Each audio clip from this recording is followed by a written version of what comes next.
Hi, hello, I'm Sanderson. I read, review and discuss fantasy and science fiction books, and today we're here for an extremely long overdue review. Towers of Midnight by Robert Jordan and Brandon Sanderson. Now this is book 13 in the Wheel of Time, which is a 14 book series, 15 if you include the prequel. Now this review is a spoiler-free discussion, so I'm just going to be kind of giving a vague kind of thought around how I felt about the book and that sort of stuff. I will, however, be discussing the previous 12 books and the prequel book. So if you have not read all of Wheel of Time, you may get some minor spoilers here. One thing that I always try and do with these reviews is I try and minimise how deeply I'm going to spoil the previous books, but there are certain aspects of this series that you literally cannot discuss without mentioning things that have happened in previous books. So if you're extremely spoiler averse, just go read the books and watch the other 14 reviews that I've made.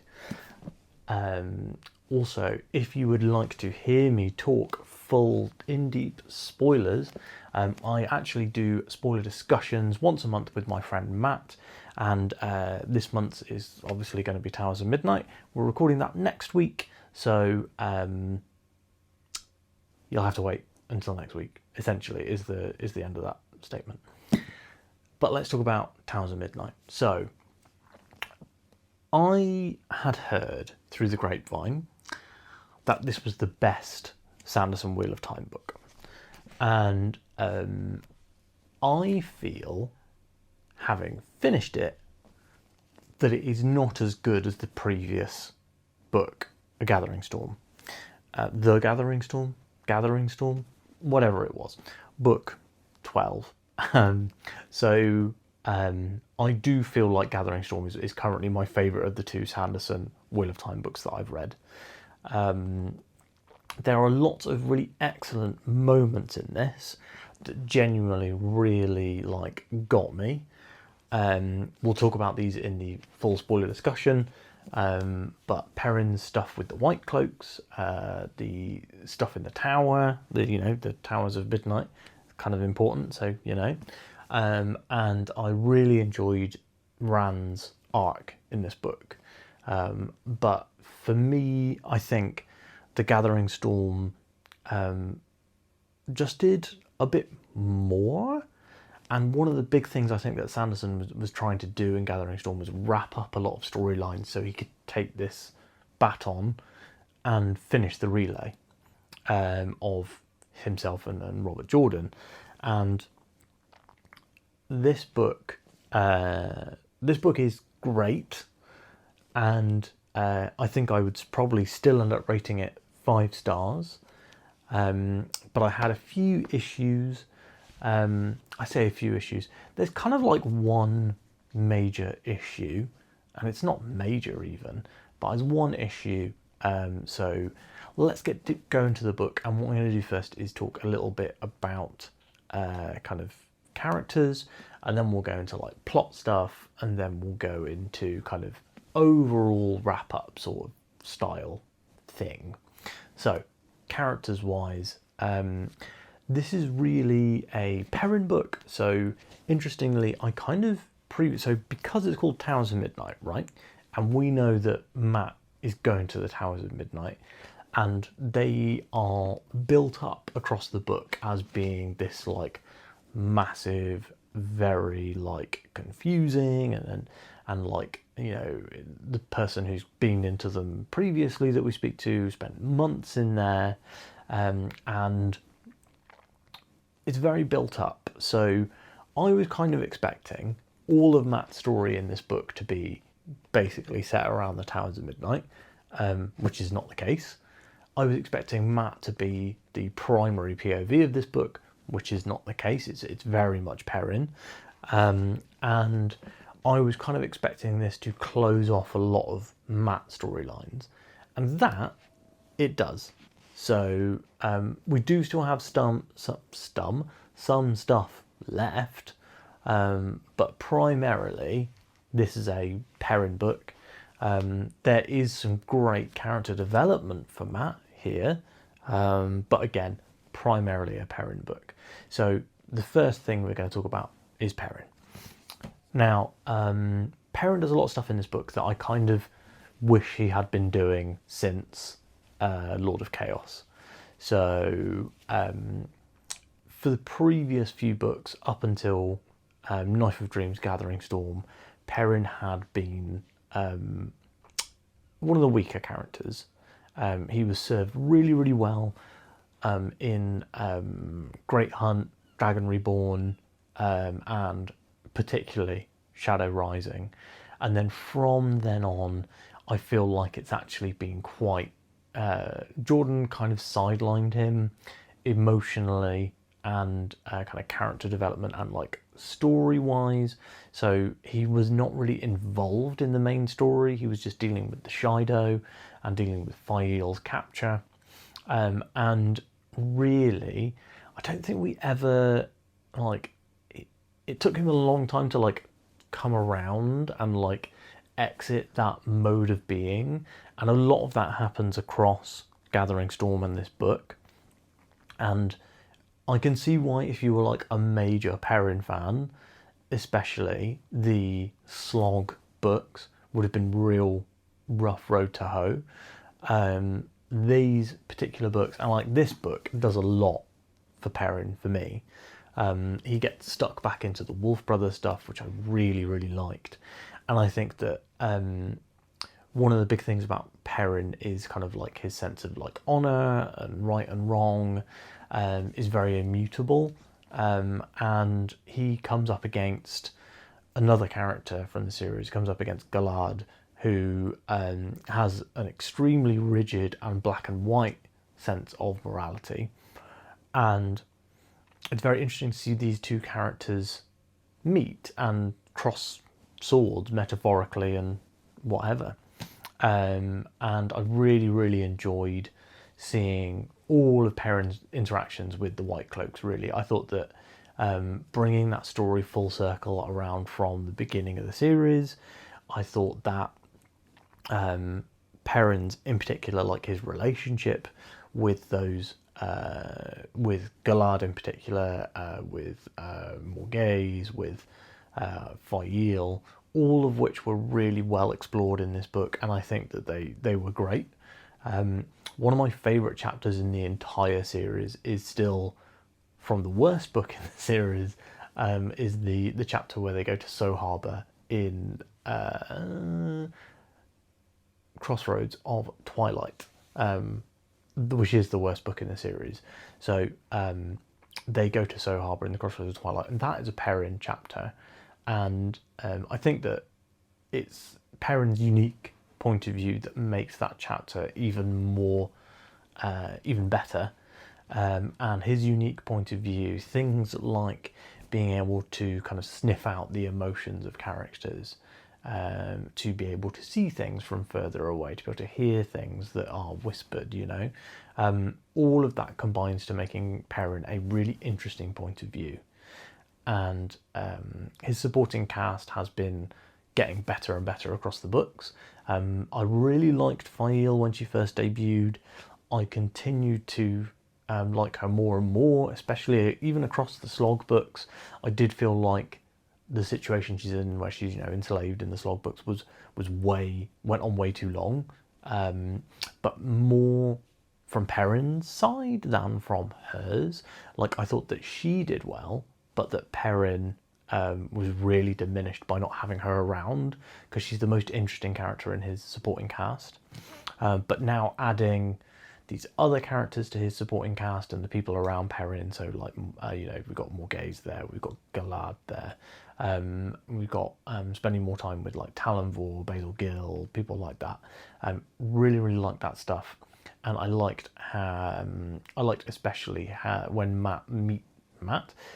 Perrin meets another major character from the books, and that they have not been on page together for a really, really long time, and that was a very cathartic experience. That was like, oh, it's only been a couple of months for them, but for me and, you know, for readers, it had been like a decade since those two characters have been on page together, and that was really good.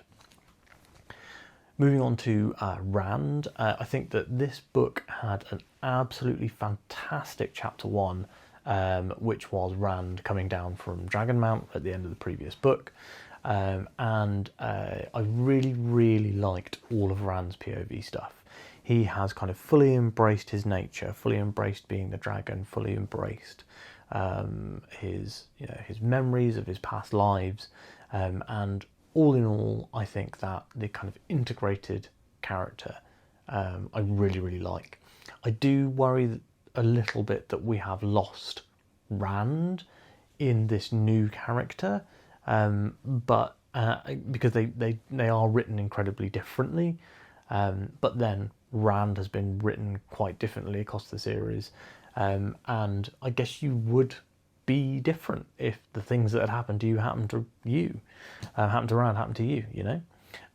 So all in all, I think that while I did have, as I was reading the book, I was like, have we lost Rand and have we gained this new character?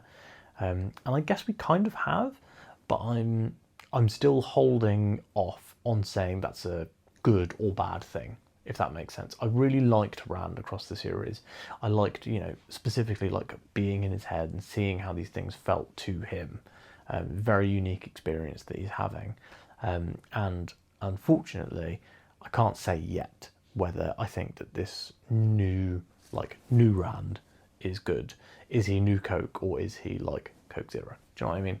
We don't know yet. I really enjoyed his interaction with Egwene, I've got to mention that. And also, I just liked his interactions with Min a lot in this book, and with his dad. And there's some good stuff with Cadsuane as well. Rand's supporting cast is also very good. I think the strongest supporting cast is Matt's, but Rand's supporting cast was very good as well. Then we're talking about Matt, let's talk about Matt. Matt had a great book. He is not on page as often as I wanted, and I kind of wish that we knew more about, that he had kind of found out more about kind of what was going on in the world. He's doesn't interact with enough of the other characters. For me, he mostly interacts with his supporting cast. But what I will say is the chapters set in the Towers of Genji with the Ilfin and the Aelfin were really, really good. We got a lot of the kind of horror elements that Robert Jordan was very, very good at. Sanderson has kind of picked those up. And I feel like he's kind of inserted a more modern horror movie sensibility in there. So, we've got the rushing horde of monsters, which is something that I hadn't really felt from Jordan's writing, but Sanderson being able to take inspiration from things like Aliens and World War Z and stuff like that. I think that was really interesting, and I really liked what felt like kind of like a smart update to the traditional horror tropes that Jordan would normally play with. There was a bit of a shock with Tom, so Tom kind of has a big significant character moment in this, and that was a bit of a shock. The reveal of what's going on with Noel in this book was pretty obvious. I think we'd all seen it coming, although that's not a bad thing. Like, I don't think it's bad at all to be able to see a big reveal coming, because that means that reveal has been well foreshadowed. So this is something I talk about a lot, so I won't go too deep into it, but just really like that as a concept, like a reveal that you're like, yes, I knew that was it, and yeah, I think the world of the Ilfin and Elfin was kind of exactly what I was hoping for. It was kind of spooky. It was very kind of mysterious and thrilling and magical and horror-y. So yeah, great stuff there. Really well done. It was nice to be back and have some time with Egwene again in this book. Egwene basically took the whole of the Gathering Storm off after regaining the kingdom in Knife of Dreams, and it was great to have her back. I do also like her supporting cast, so I like Dial-In, I like Brigitte, obviously, and that was good. She does talk a lot about the same things over and over and over at this point. She talks a lot about her pregnancy, she talks a lot about goat's milk, all this sort of stuff. Sanderson is nowhere near at the Jordan levels of repeating phrases and dialogue, but it does come up a lot. One thing I would say is, though, like, I've had 2 children, my wife has been pregnant twice. That is like the only thing anyone wants to talk to you about while your wife is pregnant is pregnancy, and I would imagine that's probably a large part of what's on your mind when you're pregnant. So, like, I kind of get it. I think Sanderson, I can't remember how old his kids are. I think one of them's a teenager. Maybe he'd had kids by this point, or he was just about to. I'm not sure. But it feels fairly true to the experience that I've got as a parent. We got a little bit more Nynaeve. I wish we had more. I assume she'll be important in the final book, because there's obviously she's part of Rand's supporting cast, and although she's kind of a main character, but she's kind of become more of a side character in the last few books. And then also, yeah, we've got Lan in the Borderlands, and that we do check in on Lan a few times in this book, and that was always fun. A couple of those sections really felt like they had come directly from Jordan. I know that there's a few chapters by Jordan, or like portions of, or like most of chapters by Jordan in this book. So there was in particular one with Lan that really felt like Jordan, not Sanderson. Don't know why I said that I can say that, but it's just like a vibe. Sanderson is doing a fantastic approximation of Jordan. He is not writing in his own style at all.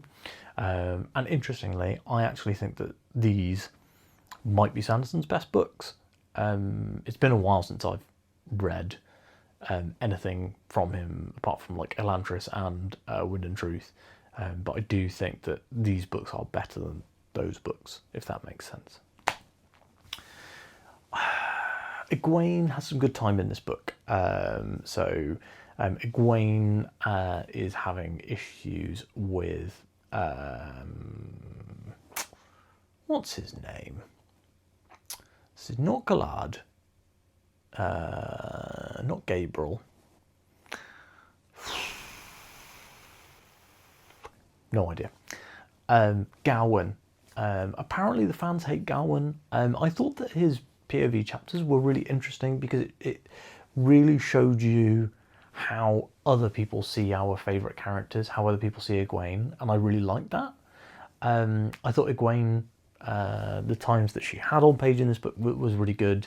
I really especially enjoyed the chapter where Gawain goes to see Gareth Bryn. That was really good. And I liked Gawain kind of trying to find his place in the world. I thought that was well done. And looking forward to seeing what goes on with all of these characters in the final book. I think that many characters are in a spot to kind of close their arcs out, which, you know, final book, that's the spot you want to be in. We do have some characters who've kind of closed their arcs out. So, you know, Perrin does kind of feel like he's told his story, you know. Matt feels like he's most of the way there.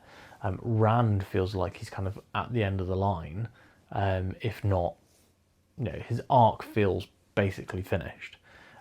So really interested to see how Sanderson pulls off this final book. One of the big things that Sanderson is known for is his endings.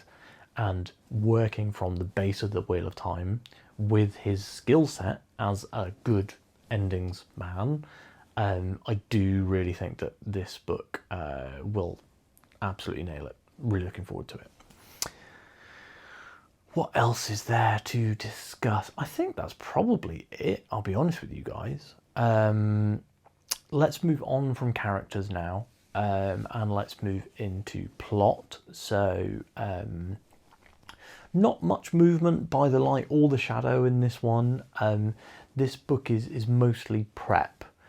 So we have people which is kind of set up from the beginning, to be honest, the first few chapters of like Egwene and the people who kind of are on her side versus Rand and the people who are kind of on his side versus Egwene, are kind of coming together across this book, and many of the characters kind of finish off their little side quests or arcs. So, you know, we've got Perrin finishing off his stuff with the White Cloaks, we've got Matt finishing off his stuff with the Tower, and the Eelfin and the Aelfin, which he's been pretty closely tied with, despite kind of not actually doing anything with them for like 7 books. But yeah, so really interesting. I liked the plot a lot. The big issue I really have with the plot, and this is like my main issue with the book, is that Perrin's story is set so much further behind the other characters. So like, and it's not clear. So there's one chapter that is not early on that makes it clear that it's set before the end of the Gathering Storm. But there was like, that's just like, you're kind of like told through dialogue. You would never work that out if you were like, if you accidentally missed that line, like one single line, while reading the book, you wouldn't work it out at all. It's not clear, and I think that it should have just been like, sometimes you have to trust the reader, and sometimes you do have to say that Perrin's story takes place 2 weeks earlier. You know, I think that that would have been the solution. So you just put in, you know, Perrin's chapters, they're, you know, they start with one that's like 2 weeks, it's just called 2 weeks earlier or something like that. So that that's really my major issue, and that's the, I think I said is between I think I almost gave it a 4 out of 5. I think I ended up giving it a 5, because it was an excellent book all over, but it's just that one thing kind of niggled at me through Perrin's chapters, and because he's the primary POV for this book, that ends up that that's kind of coming back to me a few times, if that makes sense. I do kind of wish that the Eelfin and Aelfin stuff at the Tower had been longer as well. I wish we'd had more chapters of the kind of strange world of the Eelfin and the Aelfin. That would have been really interesting. Other than that, again, great book. Really enjoyed it. Great mix of characters, great balance of types of storytelling. Really well written, great prose, as I've come to expect. And I think, if anything, this book leaves me incredibly, incredibly excited for A Memory of Light, which I will be reading pretty soon. I think I'll be starting in a couple of weeks.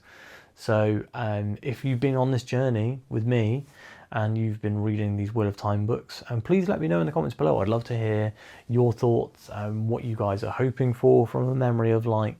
If you've read the series before, please don't spoil it for me. That would suck. I've been unspoiled on this series pretty much since like January of 2023. No, 4. So like, don't ruin it for me. I've been reading this for a long time. If you'd like to hear my full spoiler thoughts on this book, please catch my spoiler discussion with Matt.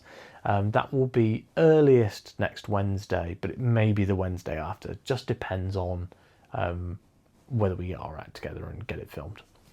I hope that you've enjoyed this video. If you've read Towers of Midnight and you want to chat with me about it, please do so in the comments. If you don't want to chat with me about it, please feel free to leave a comment that's like, great review, because YouTube loves those, and it will make my videos show up to more people, which is always good. Share this video with your friends if they're Wheel of Time fans, and of course, if you have not liked this video, not subscribed to the channel, what are you doing? Let's get on board. Let's read some books together. Thanks so much for watching, and I'll speak to you on Wednesday.